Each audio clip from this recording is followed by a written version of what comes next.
मुख्यमंत्री पुष्कर सिंह धामी ने शुक्रवार को मुख्यमंत्री आवास में कृषि एवं कृषक कल्याण विभाग के अंतर्गत मानचित्र के पद पर चयनित 12 अभ्यर्थियों को नियुक्ति पत्र प्रदान किए। इस अवसर पर मुख्यमंत्री पुष्कर सिंह धामी ने सभी चयनित अभ्यर्थियों को शुभकामनाएं देते हुए कहा कि उनकी नियुक्ति कृषि व्यवस्था को सुदृढ़ बनाने में महत्वपूर्ण भूमिका निभाएगी। उन्होंने बताया कि राज्य सरकार द्वारा लागू सख्त नकल विरोधी कानून के चलते भर्ती प्रक्रिया पारदर्शी हुई है और अब तक 30,000 से अधिक युवाओं को सरकारी सेवाओं में नियुक्ति दी जा चुकी है।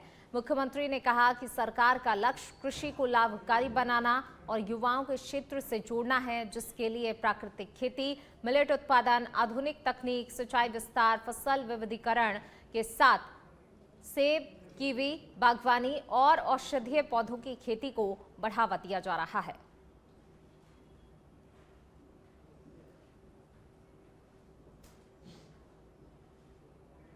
तो 30,000 से अधिक युवाओं को नौकरी मिली। नकल विरोधी कानून से भर्ती प्रक्रिया पारदर्शी हुई है। कृषि क्षेत्र को लाभकारी बनाने पर भी सरकार का जोर है, चाहे सेब की बागवानी हो, कीवी की बागवानी हो।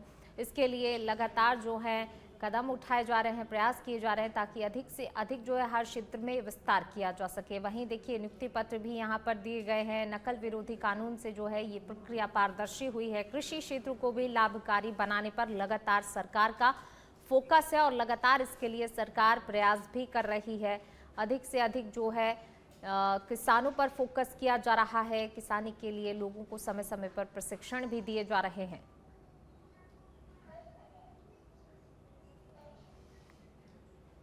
चलिए बढ़ेंगे आगे, बात अगली खबर की। पुष्कर सिंह धामी ने उत्तराखंड भवन एवं अन्य सन्निर्माण कर्मकार कल्याण बोर्ड द्वारा विकसित श्रमिक सेवा मोबाइल ऐप का लोकार्पण किया। लोकार्पण करते हुए 8,500 श्रमिकों के खातों में डीबीटी के माध्यम से 17 करोड़ रुपए से अधिक की सहायता राशि हस्तांतरित की है। तो वहीं मुख्यमंत्री पुष्कर सिंह धामी ने कहा कि अनुदान वितरण में पारदर्शिता लाने के लिए ऑफलाइन व्यवस्था समाप्त कर ऑनलाइन निस्तारण और सीधे ही खातों में भुगतान सुनिश्चित किया गया है।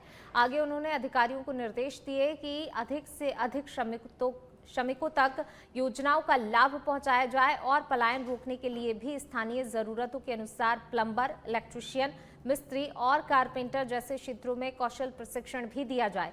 इसके साथ ही श्रमिकों के बच्चों को योग और वेलनेस में निःशुल्क प्रशिक्षण देने, विदेशों में रोजगार के अवसर उपलब्ध कराने, स्वास्थ्य परीक्षण की व्यवस्था करने और पीएम स्वनिधि योजना से जोड़ने पर भी जोर दिया।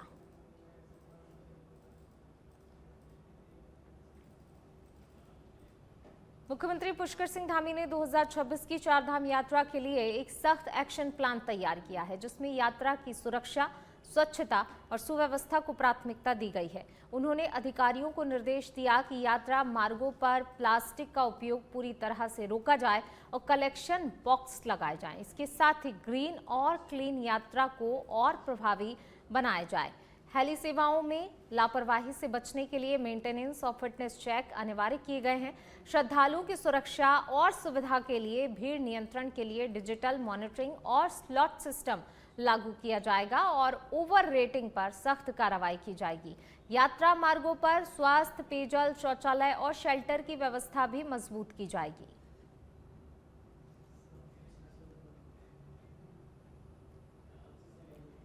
और अब खबर है देहरादून से। चारधाम यात्रा 2026 शुरू होने से पहले आपदा प्रबंधन विभाग अलर्ट मोड में है। गढ़वाल मंडल के 7 जिलों में मॉक ड्रिल कर तैयारियों को परखा गया। ये सभी जिले चारधाम यात्रा रूट पर पड़ते हैं। मॉक ड्रिल की निगरानी राज्य आपदा प्रबंधन प्राधिकरण के कंट्रोल रूम से की गई। आपदा प्रबंधन मंत्री मदन कौशिक, राज्य आपदा प्रबंधन सलाहकार परिषद के उपाध्यक्ष विनय रोहेला और आपदा प्रबंधन सचिव विनोद कुमार सुमन ने राहत बचाव की तैयारियों की समीक्षा की। अधिकारियों को निर्देश दिए गए कि जो कमियां मिली हैं उन्हें फौरन दूर किया जाए। चारधाम यात्रा के लिए कपाट खुलने की तारीख भी तय हो चुकी है। सबसे पहले 19 अप्रैल को यमुनोत्री और गंगोत्री धाम के कपाट खुलेंगे। इसके बाद 22 अप्रैल को केदारनाथ धाम के कपाट खुलेंगे। 23 अप्रैल को बद्रीनाथ धाम के कपाट श्रद्धालुओं के लिए खोले जाएंगे।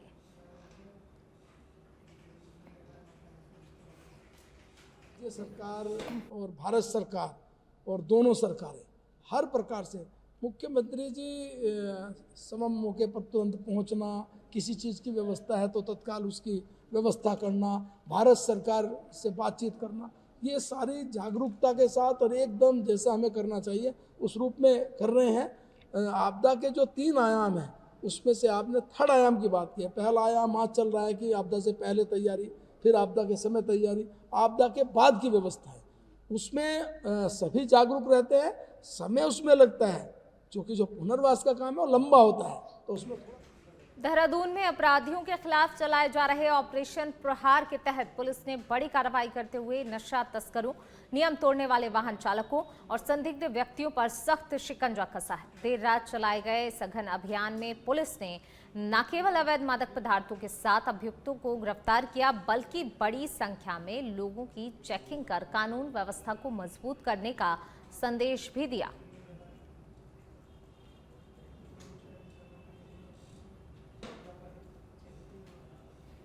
चंपावत में मुख्यमंत्री राहत कोष के वितरण प्रक्रिया पर गंभीर सवाल उठ रहे हैं। कांग्रेस के प्रदेश सचिव आनंद सिंह मेहरा ने राहत कोष की सूची में संदिग्ध प्रविष्टियों का हवाला देते हुए आरोप लगाया कि कई अनियमितताएं हो रही हैं। उन्होंने विशेष रूप से क्रमांक 409 पर 2 लाख और क्रमांक 871 पर 3 लाख की राशि के भुगतान को लेकर शंका जताई है, जिनके लाभार्थियों के नाम स्पष्ट नहीं है। इस मामले का खुलासा सूचना के अधिकार के तहत करने वाले डॉक्टर हरीश शर्मा उर्फ नरेंद्र उत्तराखंडी ने भी आरोप लगाया है कि राहत कोष का लाभ राजनीतिक रूप से प्रभावशाली लोगों को दिया जा रहा है। आगे उन्होंने दावा किया कि उन्हें इस मामले को उजागर करने के बाद जान से मारने की धमकियां भी मिल रही हैं, जिनके पीछे भाजपा कार्यकर्ताओं का हाथ है। वहीं मामले को लेकर उन्होंने मुख्यमंत्री और राज्यपाल को पत्र लिखकर उच्च स्तरीय जांच की मांग की है। जाग उत्तराखंड जाग पहाड़ अभियान के तहत मैं आज भाजपा के उन राहत कोष वाले नेताओं को ये चेतावनी देना चाहता हूं कि आपने आम जनता और गरीब जनता के हक में जो डाका डाला है और अपना आप लोग समर्थन कर रहे हैं, और मैं जहां पर मिल रहा हूं बाजार में और मेरे घर के पास उत्तराखंडी चोर है करके नारे लगाए जा रहे हैं, जबकि 800 लोगों की ये सूचना अधिकार के तहत हमारे पास सूची है, जिसमें तमाम भाजपा के जिला स्तर के पदाधिकारी, मंडल स्तर के पदाधिकारी, महिला मोर्चा, युवा मोर्चा, सभी लोग उसमें शामिल। उत्तराखंड के चंपावत जिले में डिप्लोमा इंजीनियर्स का आंदोलन अब उग्र रूप लेता जा रहा है। 27 सूत्रीय मांगों को लेकर 23 मार्च से शुरू हुआ धरना प्रदर्शन लगातार तेज हो रहा है, जिससे प्रशासन और सरकार पर दबाव बढ़ने लगा है। आंदोलन के चलते विभिन्न विभागों के कामकाज पर भी असर पड़ा है और कई निर्माण कार्य और ठेकेदारी परियोजनाएं ठप पड़ गई हैं। इस बीच कांग्रेस जिला अध्यक्ष चिराग फर्त्याल ने धरना स्थल पर पहुंचकर इंजीनियर्स को समर्थन दिया और उनकी मांगों का जायज बताया है। आंदोलनकारी इंजीनियर्स ने चेतावनी दी है कि जब तक उनकी मांगों पर कोई ठोस निर्णय नहीं लिया जाता है, तब तक आंदोलन और तेज किया जाएगा, जिससे कि विकास कार्यों पर और असर पड़ सकता है। कांग्रेस पार्टी ने हमेशा कर्मचारियों के हित के लिए, जनता के हित के लिए काम किया, लेकिन भाजपा की ये जो डबल इंजन सरकार है वो मात्र बनियाओं के हित के लिए काम कर रही है। उनको ना जनता से कोई लेना देना है, ना कर्मचारी अधिकारियों से लेना देना है, तो उनको मात्र अपने बनिया और भाजपा के बड़े नेताओं के साथ मतलब है। तो मैं कहना चाहता हूँ अपने इंजीनियर भाइयों से कि मैं उनके साथ और पूरी कांग्रेस पार्टी और पूरा समाज इन लोगों के साथ खड़ा है। इनकी जायज़ मांगे हैं और सरकार जब तक इनकी जायज़ मांगों को पूरा नहीं करेगी, हम पूरी कांग्रेस पार्टी के साथ। सितारगंज के अमरिया पीलीभीत रोड पर मलपुरी के पास एक राइस मिल के सामने शुक्रवार शाम करीब 7 बजे तेज रफ्तार डंपर और मोटरसाइकिल की टक्कर में 3 युवकों की मौके पर ही दर्दनाक मौत हो गई, जबकि एक किशोर गंभीर रूप से घायल हो गया। मृतकों की पहचान ग्राम गौरीखेड़ा निवासी सुल्तान नाजिम और मोहम्मद शादाब के रूप में हुई है, जबकि 15 वर्षीय मोहम्मद कैफ को पहले उपजिला अस्पताल सितारगंज ले जाया गया और हालत नाजुक होने पर सुशीला तिवारी अस्पताल रेफर किया गया। बताया जा रहा है कि चारों एक ही बाइक पर सवार थे, तभी सामने से आए बेकाबू डंपर ने उन्हें टक्कर मार दी। हादसे के बाद चालक मौके से फरार हो गया, तो वहीं पुलिस ने शवों को पोस्टमार्टम के लिए भेजकर मामले की जांच शुरू कर दी है। ये ओवरलोड वाहन चलते हैं, जिसमें मतलब ओवरलोड चलते हैं और बहुत अंधाधुंध चलते हैं। ये डंपर वाले इतने लोगों को कुचल चुके हैं। अभी एक अभी एक्सीडेंट हुआ, इससे पहले भी एक एक्सीडेंट हो गया। और सुटकू रोड पे अधिकतर ऐसा एक्सीडेंट होते रहते हैं। ये डंपर वाले देखते ही नहीं, अंधाधुंध चलते हैं, इन कार्रवाई नहीं हो रही है। और जो अभी हादसा हुआ है इसमें मेरा भाई है, एक भतीजा है और 2 भांजे हैं। ये पीलीभीत रोड है, मलपुर के बीच में हुआ है, जो पीलीभीत निकलता है, सिरागंज से पीलीभीत। इसमें बहुत ज़्यादा हालत खराब है। 3 पेशेंट थे इसमें, 3 ब्रो डेड आए थे, जिनका नाम, एक का नाम सुल्तान नाम है, एक का नाम नाजिम, तीसरे का नाम है शादाब, जो ये मृत अवस्था में हमारे हॉस्पिटल में आए थे। और बाकी एक जो पेशेंट था सीरियस, मोहम्मद कैफ, जिसकी एज 15 साल है, ये चारों जो है गौरीखेड़ा का एक्सीडेंट हुआ है और जिसमें गौरीखेड़ा गांव के 3 लोगों की डेथ हो गई है। एक को हॉस्पिटल से रेफर किया गया है हायर सेंटर में, और इस दुर्घटना के कारणों की जांच हम लोग कर रहे हैं और जब तहरीर आएगी इसके संबंध में तो अभी पंजीकृत किया जाएगा। हाँ, डंपर का ही मौके पे लोगों ने बताया जब पुलिस गई है कि डंपर था, वो मोटरसाइकिल को ओवरटेक करने की कोशिश कर रहा था। उसमें जो उनका एक ऑटो भी था, वो जुगाड़ से बनाया हुआ ऑटो था, वो डिसबैलेंस हुआ और डिसबैलेंस होकर गिरा, जिसमें से 3 लोग जो है डंपर की साइड में गिरे, तो उसमें इस तरह से। चंपावत जिले के लोहाघाट क्षेत्र में बिगड़े मौसम ने पशुपालक भगत सिंह चलाल के लिए भारी त्रासदी ला दी है। 8 अप्रैल की रात मूसलाधार बारिश और कड़ाके की ठंड के कारण उनकी 27 भेड़ बकरियां बलाई गांव में मर गईं। पशुपालक को भारी आर्थिक नुकसान उठाना पड़ा। घटना की सूचना 9 अप्रैल की सुबह जिला आपातकालीन परिचालन केंद्र को मिली, जिसके बाद राजस्व और पशुपालन विभाग की संयुक्त टीम मौके पर पहुंची। पशु चिकित्सकों और राजस्व विभाग की जांच में स्पष्ट हुआ कि प्रतिकूल मौसम इस नुकसान की मुख्य वजह था। प्रशासन ने प्रभावितों को त्वरित राहत प्रदान की है। ये घटना पहाड़ों में मौसम की अनिश्चितता को उजागर करती है और प्रशासन की आपदा प्रबंधन में तत्परता को भी दर्शाती है। बहुत हो गई थी, लेकिन जब जैसे हम लोग गए वहाँ पे, मैं गया था और चंपावत की टीम गई थी और हमारे साथ और फार्मासिस्ट और अन्य कर्मचारी भी थे। जब हम गए तो वहाँ पे देखे करीब 27 बकरियों की मौत हो गई है। उसमें मेन इनकी मौत का कारण है कि उनके पहले तो उनकी भेड़ों की बाल कट गए थे। बाल कटने के बाद कल बारिश बहुत ज़्यादा हुई, उसके बाद फिर टेम्परेचर बहुत डाउन हो गया।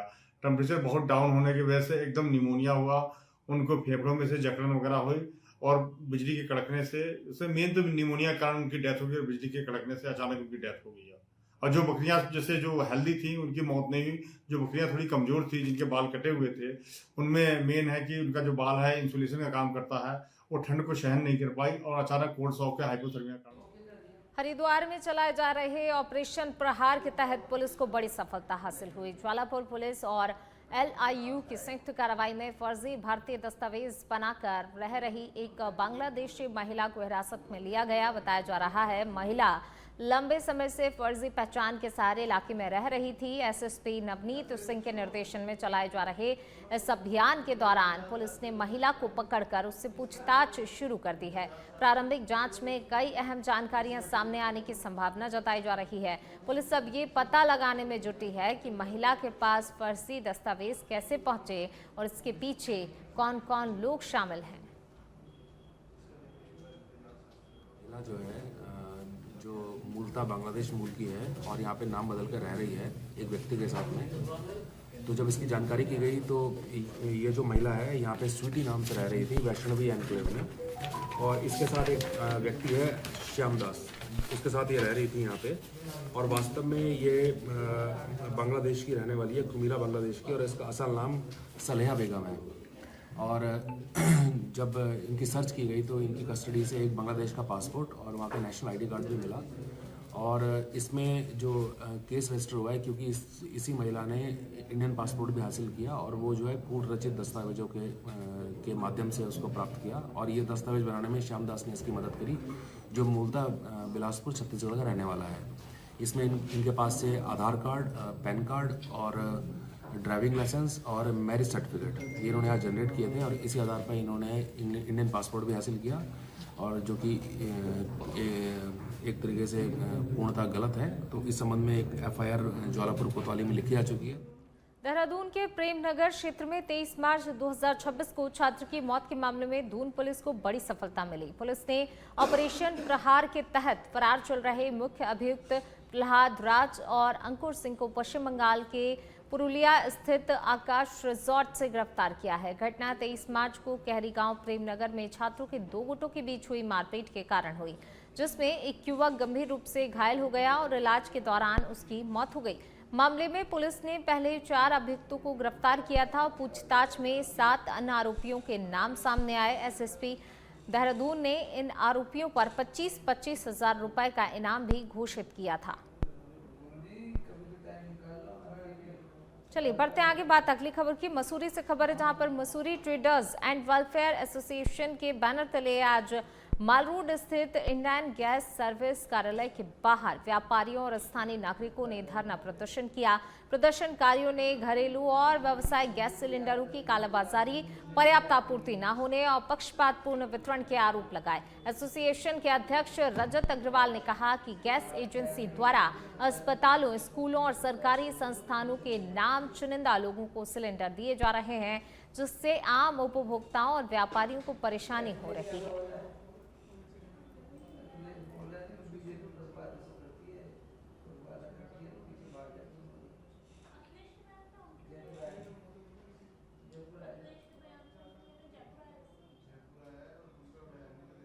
उधम सिंह नगर के सितारगंज में पुलिस और एसओजी टीम ने एक अंतर्राज्यीय असलहा तस्करी गिरोह का पर्दाफाश किया है, जिसके तार जम्मू से जुड़े हुए हैं।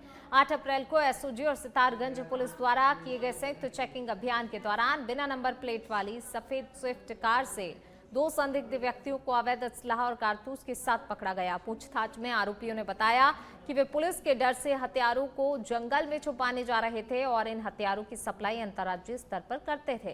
गिरफ्तार किए गए आरोपियों ने अपने नाम हरेंद्र सिंह उर्फ फनी और निखिल वर्मा उर्फ रानू बताया है। पुलिस ने कार के साथ 5 असलहे, 222 जिंदा कारतूस और 129 खोखा कारतूस बरामद किए हैं। आरोपियों के बैंक लेन देन की भी जांच में जम्मू के इरफान और मीर उर्फ रेहान मीर से संबंध सामने आए हैं, जो कि इन हथियारों की सप्लाई का हिस्सा था।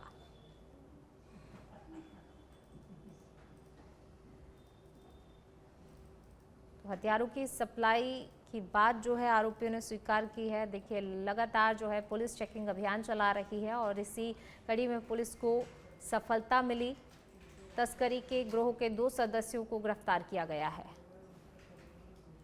रुड़की से खबर है, गंगनहर कोतवाली पुलिस को बड़ी सफलता हाथ लगी है, जहां 15 दिन से संदिग्ध परिस्थितियों में लापता नाबालिग किशोर को दिल्ली से सकुशल बरामद कर लिया गया। किशोर के लापता होने के बाद परिजनों ने काफी तलाश की, लेकिन उसका कोई भी सुराग नहीं लगा।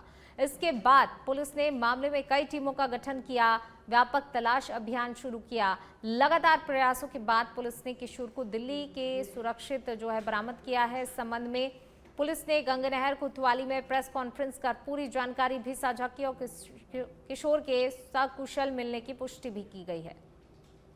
प्रेस रखने का एक बेसिक मकसद था कि हम पब्लिक में एक मैसेज दें। 26/3/2026 को आज से करीब 15 दिन पहले एक बच्चा जो 14 साल की उम्र का है घर से निकला और वापस नहीं आया। एक दिन तक 24-25 घंटे तक परिजनों का कहना था कि वो खुद आसपास पड़ोस में और रिश्तेदारी में ढूंढते रहे। जब उन्हें लगा कि शायद उनकी पहुंच से बच्चा दूर चला गया तो उन्होंने पुलिस को इसकी सूचना 27 तारीख को दी है। चूंकि एक नाबालिग बच्चे की मिसिंग का मामला था, संवेदनशील था, इमीडिएट थाने में मुकदमा लिखा गया और उसी समय थाने स्तर से 2 टीमें बनी और हमारी एएसटी की भी टीम होती वो भी इसमें काम कर रही थी। चूंकि ऐसा बच्चा देहरादून से खबर, जहां उत्तराखंड कांग्रेस की प्रदेश प्रभारी कुमारी शैलजा इन दिनों उत्तराखंड के कुमाऊं और गढ़वाल मंडलों में दौरे पर हैं, जहां पर वह कार्यकर्ताओं और पदाधिकारियों के साथ बैठक कर 2027 विधानसभा चुनाव की रणनीति तैयार कर रही हैं। पार्टी के प्रदेश महामंत्री नवीन जोशी ने बताया, इस दौरे से संगठन और कार्यकर्ताओं का मनोबल बढ़ा है। तो वहीं बैठक में ये तय किया गया कि वार्ड स्तर तक रणनीति बनाई जाएगी और बीजेपी सरकार की विफलताओं को जनता तक पहुंचाने के लिए सक्रियता भी दिखाई जाएगी। वहीं जोशी ने पार्टी में गुटबाजी की चर्चाओं को नकारते हुए कहा कि इस समय पार्टी में सब कुछ सही चल रहा है और किसी भी प्रकार की कोई गुटबाजी की बातें जो है नहीं है, पूरी तरह ये बातें निराधार हैं। हमारी उत्तराखंड कांग्रेस की प्रभारी आदरणीय शैलजा जी उत्तराखंड के 5 दिवसीय दौरों पे हैं। वो पहले चरण में हमारे कुमाऊं मंडल के रुद्रपुर साइड पे, और उसके बाद हरिद्वार में, कोटद्वार में, देहरादून में और मसूरी में कार्यकर्ताओं से संवाद स्थापित करेंगी। एक काफ़ी उत्साह कार्यकर्ताओं में देखने को मिल रहा है। जिस प्रकार से 2027 में राज्य के अंदर चुनाव होने जा रहा है और भारतीय जनता पार्टी की जो विफलता हैं उनको हम जनता के बीच में लेके जा रहे हैं। जिस प्रकार से पिछले पूरे 5 साल के कार्यकाल में भारतीय जनता पार्टी ने